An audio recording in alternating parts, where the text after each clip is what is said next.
Levites are those who we kind of mentioned earlier.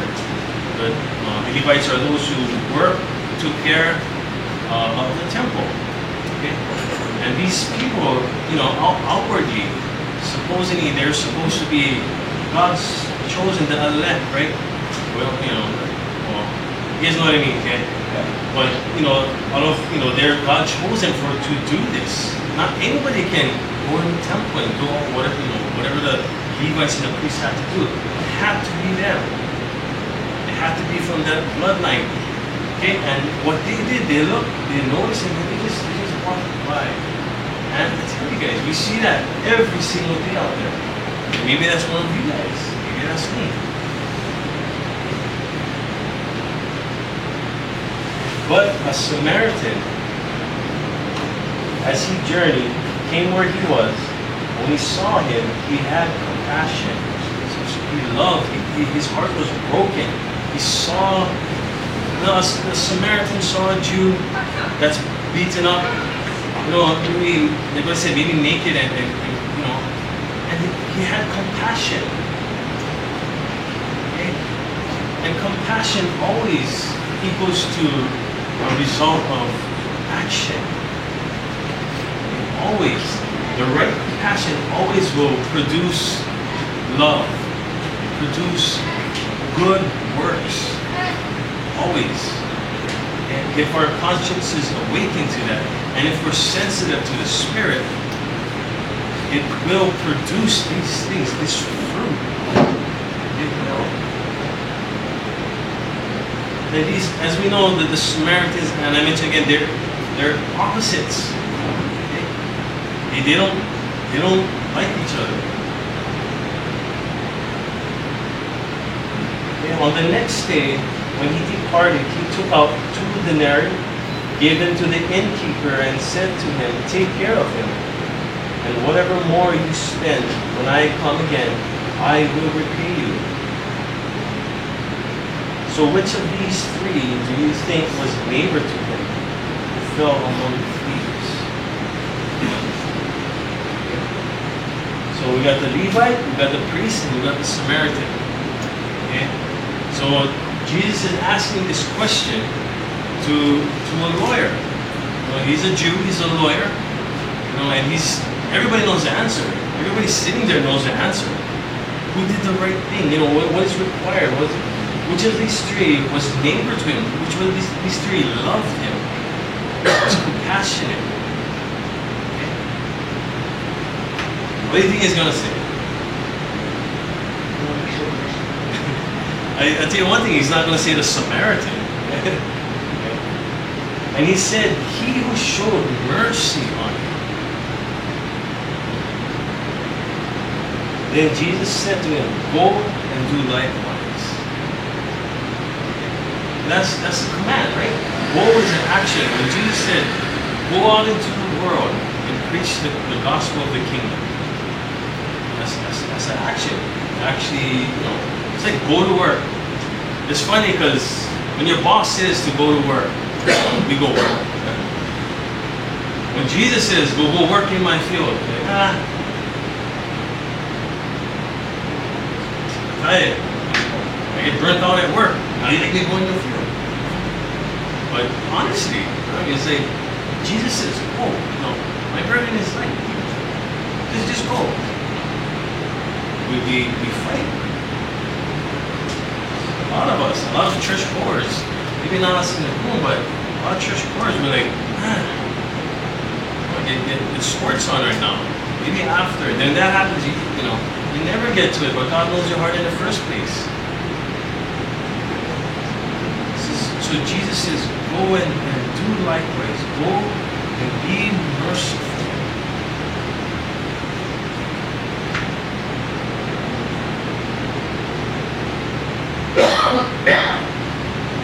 The Bible says, we went over this a couple weeks ago, do good to all men, especially the household of God. To be merciful, this is an idea, or to me, I think, it's I'm going to read from 1 Corinthians now, chapter 6. To me, it's like, I mean, like how, sometimes like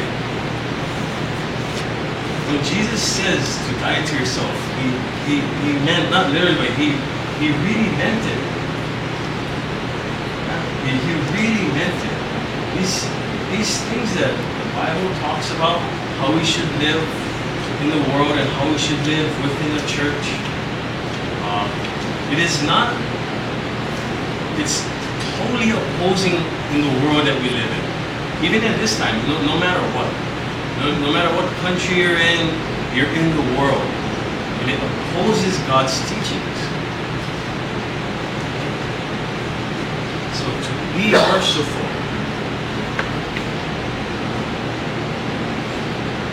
In chapter 6, it says, this is the Holy Spirit speaking through Paul concerning the church, how we not should, what is commanded to conduct ourselves, how we should live, and how we should treat one another. So we don't interpret our own word of love. So this is written for us. And this is one of the verses I was like, wow, that is total humility. That is total love, selflessness. That is putting others above yourself. This is dare any of you, any of the Christians, he says, dare any of you, having a matter against another, go to the law before the unrighteous, and not before the saints. That's powerful right there. Do you not know that the saints will judge the world? And if the world will be judged by you, are you unworthy to judge the smallest matters? Do you not know that we shall judge angels? How much more things that pertain to this life? But then you have judgments concerning things pertaining to this life. Do you appoint those who are least esteemed by the church to judge? I say this to your shame. Is it so that there is not a wise man among you, not even one, who will be able to judge between his brethren? But brother goes to law against a brother, and that before unbelievers. Now therefore, it is already an utter failure for you that you go to law against one another. Why do you not rather accept wrong? Why do you not rather let yourself be cheated? No, you yourselves do wrong and cheat, and you do these things to your brethren. Okay? So in a nutshell, Paul is saying, you're not supposed to even sue another Christian. You think that's pleasing to God when His children sue one another and not go to the law and do these things? When the Bible says we're judges ourselves and we cannot work this out between us. And that's the burn, that's the compassion that God has for the church. You say you love your brother. We say we love our sister, but once something happened and they do something that maybe you hold in high esteem or of value, all your faith is gone. Isn't that true, guys? Everything that Jesus taught goes down the drain. Right? Oh, because God ordained this person, He ordained the president. Right? He ordained all these people, therefore, guys, God's law should always supersede those the land. Always. The law says it's okay to have an abortion. Everybody's doing it. Right? No. You guys get the idea of how we should be merciful to one another. that even if something happens to something that you hold dear onto you, you should say, Lord, work in me. Maybe we're holding too tight onto something, pushing up our grip. Okay? And I do it too. Like, when we get home fellowship, I put my guitar on the side. Get kids, they going up, they sit on my guitar case. I was like, oh, whose parents is this? Like, where's your parents? Get them off my guitar. But I don't know. Maybe I don't know, guys. We all gotta learn to let go, especially worldly possessions. Especially, we should always do things amongst ourselves because the Bible calls us priests, right? The question is, do we believe it? Are we going to live accordingly to God's word? Are we going to be compassionate? When Jesus said, if somebody slaps you on the cheek, what will you do? You got time. Think it over. Are you going to retaliate? You can flee. There's nothing wrong with fleeing. It doesn't make you a coward. Okay? After a while, Jesus did slap the high priest back, right? Right? Our example did smack him back, yeah? Of course not. What about Paul? He was brought, to the synagogues and they hit him. What did he do? Guys, what did Paul do in the book of Acts? What did Paul do? He got into his anger. He says, "Oh, you whitewash, you smacked me," and then they said, "Oh, how dare you talk to the high priest?" And then he said, "Oh, no, I apologize. I apologize." Go read it, guys. It's in the scriptures. Even Paul sometimes, he's not perfect. Paul's not perfect, guys. Remember, but you see how fast he repented inwardly. Okay, no, it's not the way. No, I apologize. Okay, last scripture is in Luke. I think Luke 7.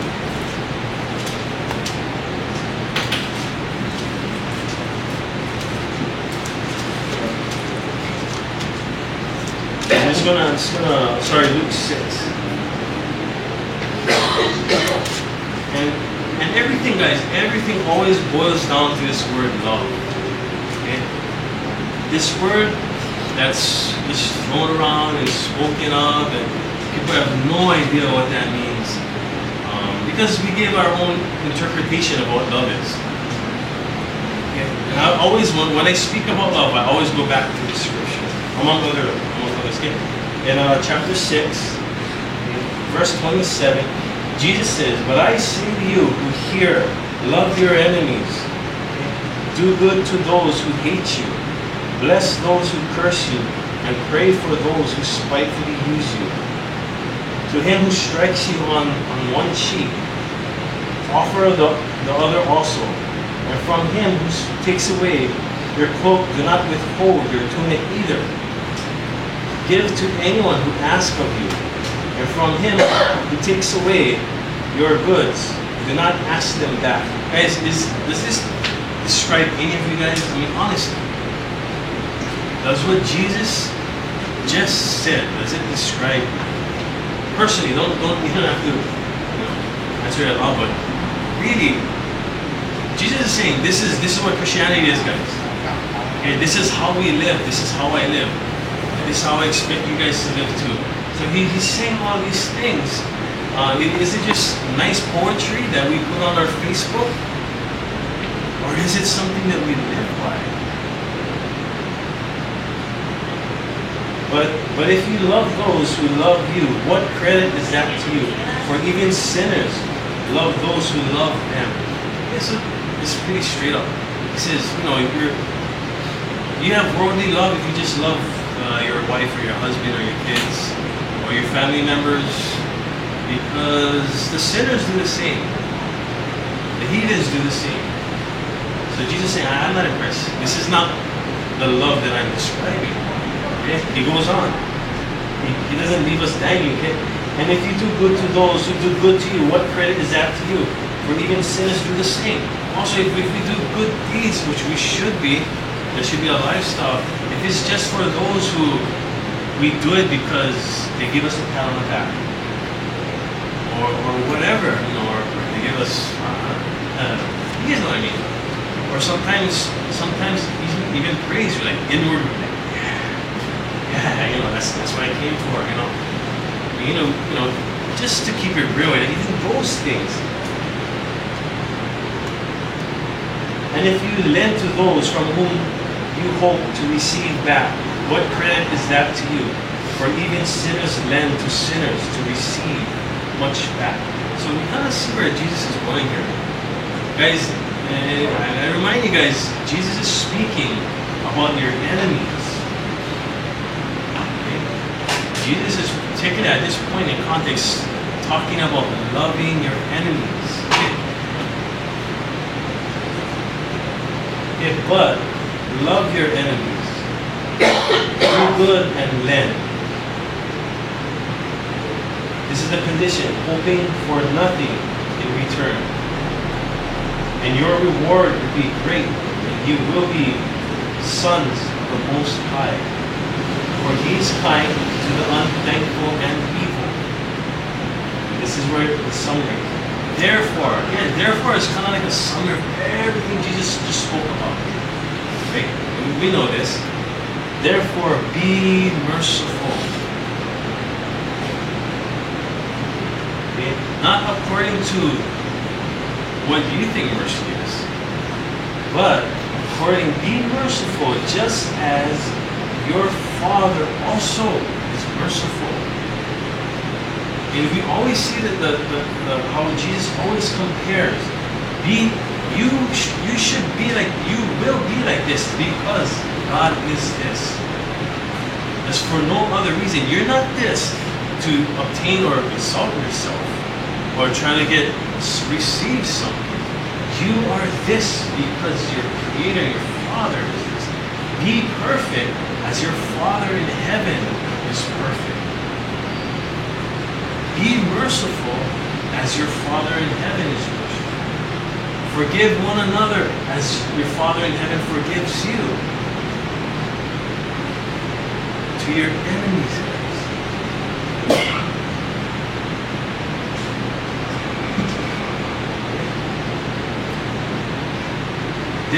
This is biblical, historical Christianity. This is what Jesus taught. And it'll never change, guys. It'll never change. Okay? I know we fall. I know we get into the flesh. But it's up to you guys to be sensitive to the Spirit when He tries to bring conviction and not harden your heart. And a couple weeks ago, in fact, it was last week Thursday, we were about to leave, we were walking up. I was walking and then somebody came in. Somebody said, oh yeah, the store on the corner, something happening, somebody came, they're robbing the lady or something. I was taking the kids from the bathroom and I saw my dad started going, and then so I walked in, what's going on? And the lady kind of explained to us.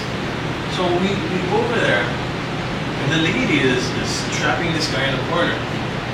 And grabbing his arm, and trying to wrestle a small little lady. Trying to wrestle this guy into the ground. And, he took my stuff, help me. He stole this, he stole that. I'm standing there, I'm like, you guys been to the store, it's like super small. And there's only like this much room you can walk. You go in the door, you go to the left, and there's like a circle. Okay? So he's in a corner, she's trapping him from this side, and there's only, you could either run her over or come towards me. So and I was like, she's like, I don't know what's going on. All I know is what I've been told and what I see. So she said, he has something in his pocket. He stole from me. He stole something. And the guy's, he wasn't aggressive with her. He never pushed her. He could have easily pushed her and just knocked her out. Okay? Easy. Yeah, but he never. So so I was standing there. And I was like, I don't know, in my flesh, I was like, well, okay, it's just gonna go down. So I take off my glasses, I was thinking, oh, maybe it's been a while, but no, let's go. So I put my glasses on the table, and I was like, and after I was like, it's like, I don't know what's going on. He's not hurting the lady. He wants to get it. It's possible. He probably did steal something, but I don't know. And, what am I supposed to do? I get a family at home. I get 7 kids at home now, including my own. They need me more than she needs me, right? Right? I gotta wait, and I'm like, oh, please, what you doing? Her putting sheets, put them back on. It's too late, just let him worry. This worth it. What if he hurts you, or if he has a knife or something? Just Chinatown. Okay? I don't need to, put one title on it, but you guys understand. Yeah, so, and I was like, I said, man, just let him go. It's not worth it. I made a way. I said, you know what? If you stole something, just give him back. If you told something, just give him back.